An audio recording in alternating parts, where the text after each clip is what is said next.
সকালে ঘুম থেকে উঠেই প্রথম যে কাজটি করেন আপনি তা হলো দাঁত ব্রাশ। দিনের শুরুতে এই কাজটি না করলে দিনই চলে না আমাদের। আর এর জন্য চাই ভালো মানের টুথপেস্ট।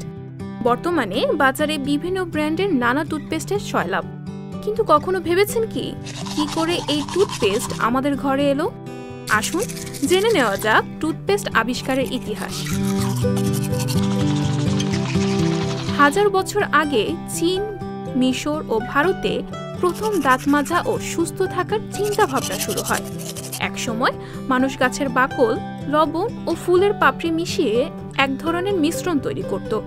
এরপর পারস্যের এক ব্যক্তি জিরোই আব নতুন এক ধরনের মাজন তৈরি করেন।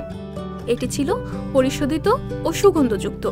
তারপর নানা হাত ঘুরে আজকের মাজন ও পেস্ট চলে আসে আমাদের ঘরে। টুথপেস্টের কথা আসলেই অবধারিতভাবে চলে আসবে টুথব্রাশের কথা। এই ব্রাশ ছাড়া তো টুথপেস্ট বলতে গেলেই অচল। তা জেনে নেওয়া যাক টুথব্রাশ আবিষ্কারের গল্প। জানা যায় 1770 সালে দুষ্কর্মের অভিযোগে ইংল্যান্ডের উইলিয়াম অ্যাডিস নামের এক ভদ্রলোককে জেলে যেতে হয়। সে সময় জেলের ভেতর মোটা কাপড় দিয়ে দাঁত মাজতে হতো। ব্যাপারটা মোটেই ভালো লাগতো না তার। তিনি চিন্তা ভাবনা করে বের করেন চমৎকার একটি আইডিয়া।